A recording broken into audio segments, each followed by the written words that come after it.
We're ready? Hi guys! So, ako nga pala si Clyde Vivas at hindi ko na rin papahabain pa. Gusto ko rin malaman nyo kung ano yung side ko nung nalaman ko yung lahat. And hindi ko alam kung paano ko sasabihin dito. Kasi alam nyo naman din na hindi ako sanay mag-video or mag-vlog ng ganito. So, pipilitin ko na sabihin. Actually, ilang araw na ako walang tulog din. 3 days simula nung nalaman yon. And nagkaroon ako ng anxiety. Lagi ako nagpapa-BP ngayon dahil lagi ako nag-chills. Nalalamig yung buong kamay ko, paa. So nag-worry din ako sa sarili ko dahil gusto ko pang mabuhay. Alam niyo naman, syempre masakit talaga para sa akin yun nung nalaman ko yun. Pero guys, wala na tayong magagawa, nangyari na.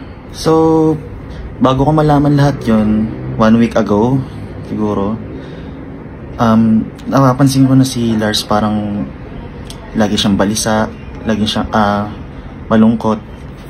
Sabi ko nga ang sabi ko nga sa sarili ko nung napapansin ko siyang ganun, may something wrong or may problema siyang siguro iniisip. Kasi iba yung pakiramdam ko rin na parang gusto ko siyang tanungin kung anong problema, pagod ka ba, ganun. Pero kasalanan ko rin kasi hindi ko siya siguro tinatanong. Baka mamaya yun na pala yung time para tanungin ko siya na aminin niya sa akin lahat ng mga pagkakamali niya. Sabi ko nga guys, lahat naman ng tao nagkakamali, wala namang taong perfecto nga, di ba? Ayun yung mga kasabihan natin, di ba, na talagang totoo talaga.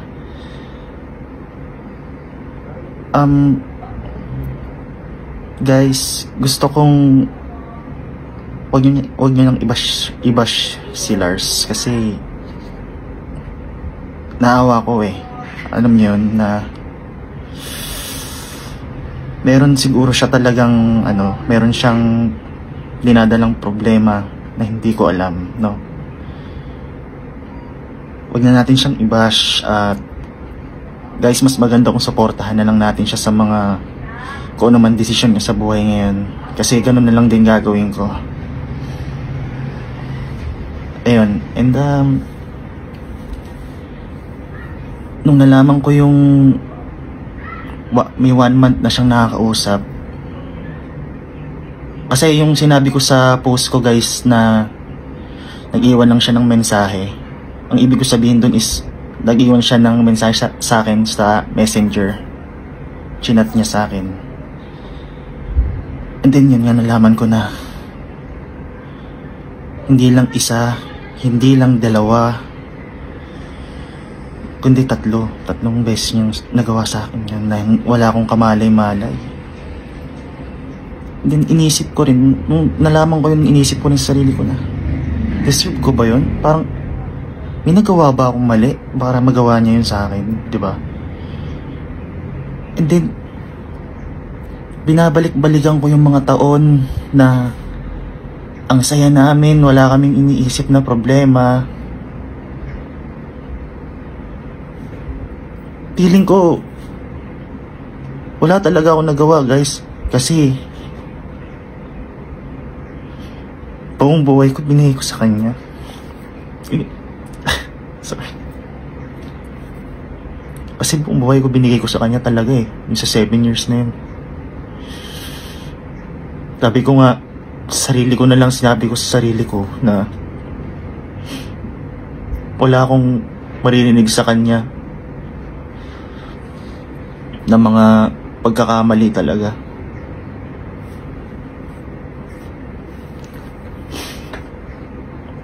Sobrang hirap tanggapin, pero alam ko makakayanan ko to eh. Hindi man ngayong week, pero alam ko lilipas din to. Ang daming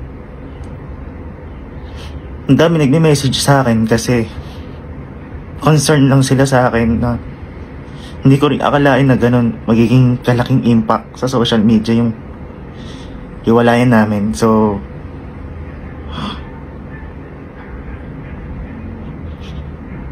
thank you guys, thank you. Lalo na kila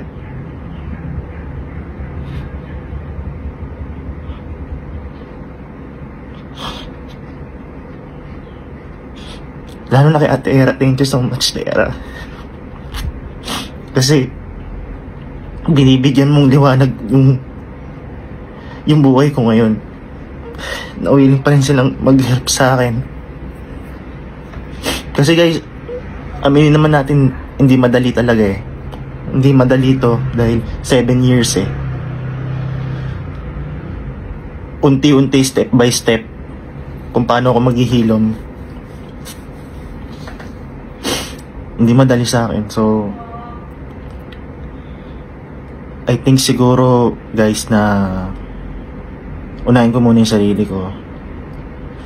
And kailangan kong bumawi sa family ko rin. Sa mga kaibigan ko na hindi ko na nakikita. I think kailangan kong bumawi sa kanila kasi yung iba doon may mga tampo na, no? Yun,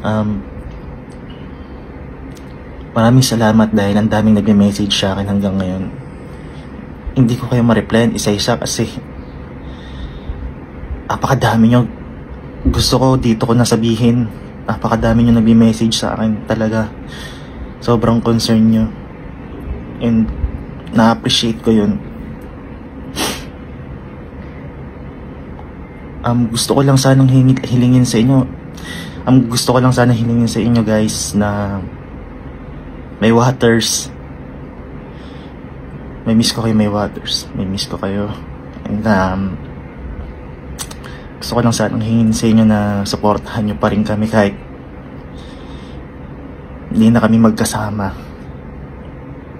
Kung ano may maging desisyon namin sa buhay, supportahan nyo lang kami.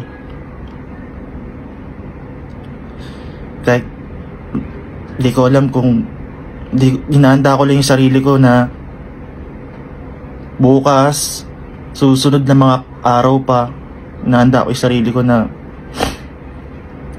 baka mamaya iba na. Alam mo yun, hinahanda ko lang din yung sarili ko. Pero alam ko mahirapan ako eh. Totoo lang, kundi rin naman dahil kay Lars. Hindi niya naman ako makikilala talaga. Hindi nyo ako makikilalang ganito hindi dahil kay Lars, no? Kaya sobrang laki ng pasasalamat ko sa kanya dahil sa loob ng 7 years ang dami ko rin natutunan sa kanya talaga. And sobrang thankful ko dahil kilala kita talaga. Gusto ko lang din sabihin sa'yo bago ko tapusin tong video na to na mahal kita.